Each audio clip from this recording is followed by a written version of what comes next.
وبركاته. الحمد لله رب العالمين والعاقبة للمتقين والصلاة والسلام على سيد الأنبياء والمرسلين نبينا محمد وعلى آله وصحبه أجمعين. أما بعد، يقول الله سبحانه وتعالى في كلامه المجيد والفرقان الحميد بعد استعيذ بالله من الشيطان الرجيم. بسم الله الرحمن الرحيم. الذين آتيناهم الكتاب يتلونه حق تلاوته إلى آخر الآية. ويقول النبي صلى الله تعالى عليه وسلم: إن لله أهلين من الناس. قالوا من هم يا رسول الله؟ صلى الله عليه وسلم قال: هم أهل القرآن أهل الله وخاصته. محترم سامعین کرام، وقابل صد احترام وزیر وقار علماء کرام و اساتذہ کرام اور عزیز طلباء، آپ نے یہاں پہ بہت سارے بیان سنے بھی اور آئندہ سنیں گے بھی. ابھی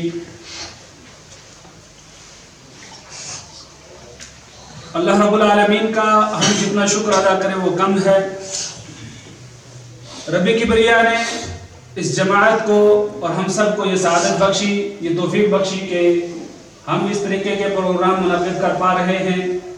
اس میں اپنی حاضری کو یقینی بناتے ہیں، سنتے ہیں، سمجھتے ہیں.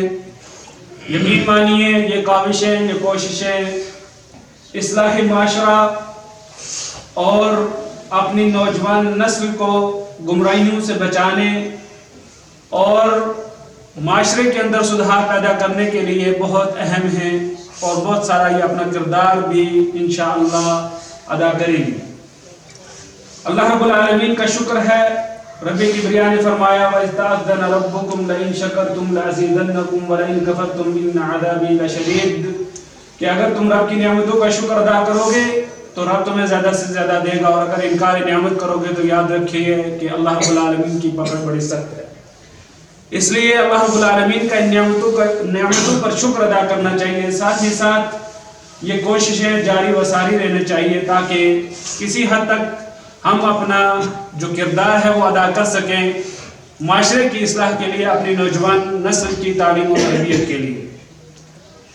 حضرات گرامی قدر، جیسا کہ آپ اور ہم سب جانتے ہیں، دین اسلام کے 3 اہم ستون ہیں، 3 اہم اصول ہیں جن اصولوں کے گرد دین اسلام کا پورا کا محور گھومتا ہے، اور ساری کی ساری تگ و دو کوشش ان 3 اصولوں کی گرد گھومتی ہے. وہ 3 اصول جن کا سوال آپ سے ہم سے سب سے قبر میں بھی کیا جاتا ہے، وہ 3 اصول جن کے گرد ارکان اسلام بھی گھومتے ہیں، ارکان ایمان بھی گھومتے ہیں. کلمہ توحید، نماز، روزہ، زکوٰۃ، حج، اللہ پر ایمان، ایمان کے جو ارکان ہیں، اللہ پر ایمان، فرشتوں پر ایمان، کتابوں پر، رسولوں پر، آخرت پر اور اچھی اور بری تقدیر پر ایمان. یہ سارے کے سارے ارکان جن کے گرد گھومتے ہیں. وہ 3 اصول: ایک اللہ رب العالمین کی معرفت، اپنے رب کی پہچان، اور دوسرا اپنے دین کی پہچان، اور تیسرا اپنے نبی جناب محمد رسول اللہ صلی اللہ تعالی علیہ وسلم کی معرفت، ان کی پہچان. کیسی پہچان؟ مکمل پہچان، وہ پہچان کہ جو ہمیں صحیح راستہ، صحیح ڈگر دکھا سکے. اور ان میں سے یہ ساری کی ساری معرفتیں، یہ پہچان آپ اور ہم کیسے حاصل کریں گے؟ ہم یہ حاصل کریں گے کتاب اللہ سے اور سنت رسول اللہ صلی اللہ تعالی علیہ وسلم کے ذریعے. تو حضرات گرامی قدر، میں آپ کے سامنے قرآن کریم کے تعلق سے یہ وہ عظیم کتاب کہ جس کے ذریعے ہم اپنے رب کو بھی جان سکتے ہیں، اپنے دین کو بھی جان سکتے ہیں، اپنے نبی صلی اللہ تعالی علیہ وسلم کو بھی جان سکتے ہیں، اس کے حوالے سے چند گزارشات آپ کے سامنے رکھنا چاہوں گا. سامعین کرام، اللہ رب العالمین نے قرآن کریم کے اندر ارشاد فرمایا الذین آتیناہم الکتاب یتلونہ حق تلاوتہ، کہ جن لوگوں کو ہم نے یہ کتاب دی ہے، یعنی قرآن کریم جن کو دیا ہے ہم نے، وہ اس کی تلاوت کرتے ہیں جیسا کہ اس کی تلاوت کرنے کا حق ہے۔ پھر اللہ رب العالمین قرآن کریم کے اندر ارشاد فرماتے ہیں کتاب انزلناہ الیک لتخرج الناس من الظلمات الی النور، آپ کو ہم نے ایسی کتاب عطا کی جس کے ذریعے آپ لوگوں کو اندھیروں سے نکال کر روشنی کی طرف لاتے ہیں۔ آئیے ہم اور آپ ان آیتوں پہ غور و فکر کرتے ہیں، سوچتے ہیں، تدبر کرتے ہیں، تو ہمیں بہت ساری چیزیں سمجھ میں بھی آئیں گی اور انشاءاللہ فائدہ بھی حاصل ہوگا۔ جب آپ اور ہم سابقہ امتوں کا حال دیکھتے ہیں، نبی اکرم صلی اللہ تعالی علیہ وسلم کی بعثت سے پہلے کے ایام کو دیکھتے ہیں، اہل مکہ کا حال دیکھتے ہیں، حجاز والوں کا حال دیکھتے ہیں، ان کی گمراہیوں کو دیکھتے ہیں، تو قرآن میں بھی رب نے کیا فرمایا کتاب انزلناہ الیک لتخرج الناس من الظلمات، رب نے فرمایا من الظلمات، اندھیروں سے۔ کتنے؟ بہت سارے اندھیرے ہیں، بہت قسم کی گمراہیاں جن کے اندر وہ قوم ڈوبی ہوئی ہے۔ کس قدر اندھیرے، کس قدر گمراہیاں، ان سے نکال کر روشنی کی طرف لانا ہے۔ ان کا حال جب آپ پڑھتے ہیں، سیرت کی کتابیں پڑھتے ہیں، تاریخ کی کتابیں پڑھتے ہیں، تو آپ کو بے شمار چیزیں ملیں گی کہ ان لوگوں کا حال کیا تھا، کس طریقے سے گمراہیاں ان کے گھروں کے اندر گھر کر چکی تھی، شرک و کفر کا بول بالا تھا، اللہ رب العالمین کے ساتھ توحید الوہیت میں سب سے زیادہ شرک کی جا رہی تھی، اور ایک دوسرے کے حق کھائے جا رہے تھے، غاصبانہ انداز میں لوگوں کے حقوق کھائے جا رہے تھے، جتنے قوانین تھے وہ سب امیروں سے ہٹا دیے گئے، غریبوں، فقیروں، محتاجوں پہ لاگو کیے جاتے، عدل و انصاف نام کی کوئی چیز باقی نہ تھی۔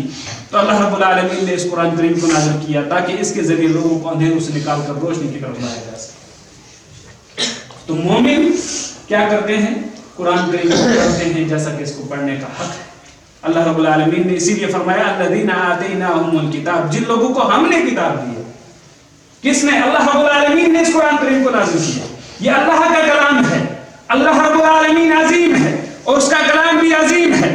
جس نبی پہ نازل ہوا وہ نبی بھی عظیم، سارے نبیوں کے سردار ہیں۔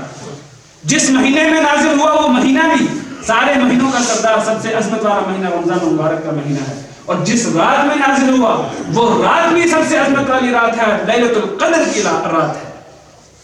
اور جس شہر میں نازل ہونا شروع ہوا وہ شہر بھی عظیم ہے، مکہ معظمہ کا شہر ہے، اس شہر کے اندر اس کا نزول ہوا۔ کتنی عظیم کتاب ہے! جب اس عظیم کتاب کے ساتھ آپ اور ہم لو لگائیں گے تو آپ اور ہم بھی عظیم ہو جائیں گے، اور اگر ہم اس قرآن کریم کو چھوڑ دیں گے، نہیں پڑھیں گے، نہیں عمل کریں گے، اس کے اوپر غور و فکر اور تدبر نہیں کریں گے، تو کیا ہوگا؟ ہم بھی ذلیل اور رسوا ہو جائیں گے، کہیں کے نہ رہیں گے، کوئی عزت نہ رہے گی۔ اللہ کے نبی صلی اللہ تعالی علیہ وسلم نے فرمایا ان للہ اہلین من الناس، لوگوں میں سے کچھ لوگ ایسے ہیں جو اللہ کے خاص لوگ ہیں، اللہ کے خاص بندے ہیں۔ جو کون ہیں؟ اللہ کے خاص بندے ہیں، ہر کسی کے نہیں، اللہ رب العالمین کے، خالق کل کے خاص بندے ہیں۔ صحابہ نے پوچھا من ہم یا رسول اللہ، وہ لوگ کون ہیں؟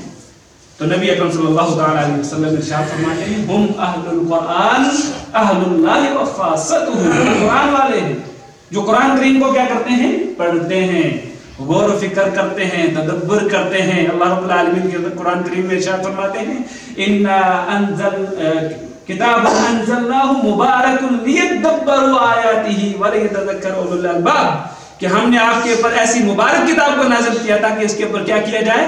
غور و فکر کیا جائے، تدبر کیا جائے، اس کو سمجھ کے پڑھا جائے، اس کی اندر کیا کیا بیان ہوا اس کو جانا جائے، سمجھا جائے۔ اور اس سے کون عقل مند لوگ جو ہیں نصیحت حاصل کرنے والے صرف عقل مند لوگ ہیں۔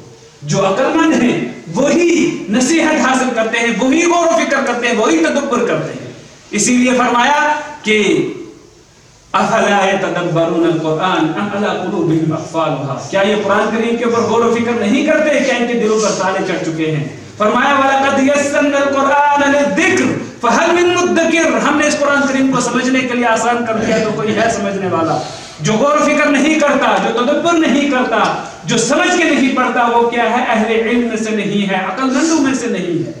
جو عقل مند ہیں وہی غور و فکر کرتے ہیں، وہی اس کو سمجھتے ہیں، وہی اللہ کے خاص بندے بن جاتے ہیں، وہی اللہ کے برگزیدہ بندے بن جاتے ہیں، وہی اللہ جن کو چاہتا ہے. اور جب اللہ رب العالمین کسی کو چاہنے لگتا ہے تو پوری کی پوری کائنات اس کے لیے ہو جاتی ہے.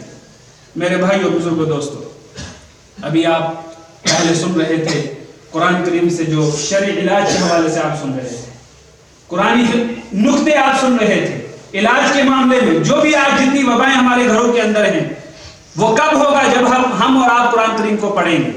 یہ نسخے تب ہم پہ کام کریں گے جب ہم قرآن پہ عمل کریں گے، جب قرآن کی عظمت کو سمجھیں گے، جب اس کے اوپر غور و فکر کریں گے، جب ہم اللہ کے خاص بندے بھی بن جائیں گے. میرے بھائیوں اور بزرگوں، دوستو، اللہ رب العالمین نے قرآن کریم کو ان پہاڑوں پہ بھی نازل کیا، آسمانوں پہ پیش کیا، پہاڑوں پہ پیش کیا. سب نے لینے سے انکار کر دیا، انسان نے لے لیا. اللہ رب العالمین نے فرمایا لو انزلنا هذا القرآن على جبل لرأيته خاشعا متصدعا من خشية الله، کہ اگر ہم نے اس قرآن کریم کو پہاڑوں چٹانوں پہ نازل کیا ہوتا تو آپ دیکھتے کہ یہ بھی اللہ کے ڈر سے ریزہ ریزہ ہو چکے ہوتے. قرآن کریم کی خدمت کرنے کے لیے لوگوں نے بے انتہا اپنی زندگیوں کو وقف کیا، سال اپنے لگا دیے صرف قرآن کریم کی خدمت کے لیے، قرآن کریم کو سمجھنے کے لیے، اس کی نشر و اشاعت کے لیے، تاکہ ہماری اخروی زندگی بہتر ہو سکے، دنیاوی زندگی بھی بہتر ہو سکے، دنیا میں بھی اللہ رب العالمین ہمیں اجر عظیم عطا فرمائے اور آخرت میں بھی. تو کئی سارے لوگوں نے مختلف انداز میں قرآن کریم کی خدمت کی. تو ایک صحابی ہے جن کا ذکر کرنا میں آپ کے سامنے مناسب سمجھتا ہوں، اور پھر میں اس کے ساتھ ہی اپنی گفتگو کو ختم کروں گا کیونکہ ٹائم مجھے کم دیا گیا ہے تو میں اپنے وقت سے زیادہ نہیں لوں گا. ایک صاحب ہیں جن کا نام ہے حافظ عثمان، جو بیسیکلی ترکی کے رہنے والے تھے، بعد میں حجاز میں آئے اور وہیں آباد بھی ہوئے. انہوں نے قرآن کریم سے بہت زیادہ ان کو شغف تھا، لگاؤ تھا، محبت تھی. قرآن کریم وہ ہاتھ سے لکھا کرتے تھے. اتنا عمدہ تحریر تھی، اتنی عمدہ رائٹنگ کہ آپ دیکھیں گے تو آپ یہ یقین نہیں کر پائیں گے یہ ہاتھ سے لکھا ہوا ہے یا کمپیوٹرائز مشینوں سے لکھا ہوا قرآن کریم ہے. اتنا عمدہ لکھتے تھے، خطاط تھے. اور اس کے بعد وہ لکھتے جاتے یہاں تک کہ انہوں نے اپنی زندگی میں 106 قرآن کریم اپنی زندگی میں لکھے. کتنے نسخے؟ 106 نسخے انہوں نے اپنی زندگی میں قرآن کریم کے لکھ ڈالے پورے مکمل. اور اتنے میں ہی انہوں نے بس نہیں کیا بلکہ آخری عمر میں بھی وہ قرآن کریم کا نسخہ لکھ رہے تھے، 107واں نسخہ لکھ رہے تھے. تو لکھتے سورہ یوسف کی یہ آیت کہ ارسلہ معنا غدا یرتع ویلعب وانا له لحافظون، یہ آیت لکھ رہے تھے. تو لکھتے نماز عشاء کا وقت ہو گیا. رمضان المبارک کا مہینہ تھا، تراویح پڑھنے کے لیے وہ چلے جاتے ہیں، نماز پڑھ رہے ہیں اور نماز کے دوران رکوع کی حالت میں ان کی موت ہو جاتی ہے. یہ آخری آیت تھی جو انہوں نے لکھی. تو بزرگوں، دوستو، یہ حال ہے. اس طریقے سے لوگوں نے اپنی زندگی کو وقف کر دیا قرآن کریم کے لیے. قرآن کریم یاد کر کے، اس کے اوپر غور و فکر کر کے، حفظ کر کے، ترجمے اور تفسیر کے ساتھ پڑھ کے، لوگوں کو پڑھا کے، لوگوں کو سمجھا کے. اور آپ جانتے ہیں عثمان بن عفان رضی اللہ تعالیٰ عنہ کی یہ حدیث کہ وہ فرماتے ہیں، نبی صلی اللہ علیہ وسلم نے فرمایا خیرکم من تعلم القرآن وعلمہ، تم میں سب سے بہترین شخص وہ کہ جو شخص خود قرآن کریم کو پڑھتا اور دوسروں کو پڑھاتا ہے. نبی اکرم صلی اللہ علیہ وسلم فرماتے ہیں کہ قاری قرآن، صاحب قرآن سے قیامت کے دن کہا جائے گا اقرا ورتقی ورتل، پڑھ، چل اور آرام سے قرآن کریم کو پڑھ. کما کنت ترتل فی الدنیا، جس طرح کہ تو دنیا میں پڑھا کرتا تھا ٹھہر کے، اور تیرا مقام، تیرا مرتبہ وہاں تک ہے جہاں پہ تو آخری آیت قرآن کریم کی پڑھے گا. اور یاد رکھیے اہل علم نے لکھا اس حدیث کی تشریح میں کہ یہ اجر، یہ ثواب، یہ عظمت صرف ان لوگوں کو ملتی ہے جو قرآن کریم کو حفظ کرتے ہیں، قرآن کریم کو یاد کرتے ہیں، اس کے اوپر غور و فکر کرتے ہیں، تدبر کرتے ہیں، سمجھ کے پڑھتے ہیں اور اس کے اوپر عمل کرتے ہیں. ان لوگوں کو یہ عظیم اجر ملتا ہے اللہ رب العالمین کی طرف سے. اور اللہ کے نبی صلی اللہ علیہ وسلم فرماتے ہیں کہ من قرأ حرف من کتاب اللہ فلہ بہ حسنہ، جس شخص نے ایک حرف اللہ کی کتاب سے پڑھا اس کے لیے ایک نیکی نہیں ہے بلکہ اس کے لیے نیکی ہے، والحسنۃ بعشر امثالها، اور ایک نیکی کو 10 گنا بڑھا کر اس کا اجر و ثواب دیا جاتا ہے. اور پھر یہ فرمایا کہ میں الف لام میم کو ایک حرف نہیں کہتا بلکہ الف حرف ہے، لام حرف ہے اور میم حرف ہے، اور جس نے الف لام میم پڑھا اس کو 30 نیکیاں مل گئی. میرے بھائیوں بزرگوں دوستو، یہ قرآن کریم ہے، یہ عظمت والی کتاب ہے. اس کو پڑھیے، سمجھیے، غور و فکر کیجیے اور تدبر کیجیے. اللہ رب العالمین ہمیں اور آپ کو کہنے سننے سے زیادہ عمل کرنے کی توفیق عطا فرمائے. اور اس طریقے کے مجالس کو زیادہ سے زیادہ ہمیں قائم کرنے کی توفیق عطا فرمائے، ان کا انعقاد کرنے کی توفیق عطا فرمائے، تاکہ کسی نہ کسی طریقے سے اہل علم لوگ آئیں آپ کے پاس اور معاشرے کی اصلاح کے لیے، بچوں کی تربیت کے لیے، اور محلے والے جو خواتین حضرات جو بھی لوگ سن رہے ہوں ان کی اصلاح کے لیے کچھ اپنے پاس جو علمی خزانے ہیں اس کی زکوٰۃ العلم پیش کر کے جائیں۔ اللہ رب العالمین ہمیں اور آپ کو کہنے سننے سے عمل کرنے کی توفیق عطا فرمائے۔ السلام علیکم۔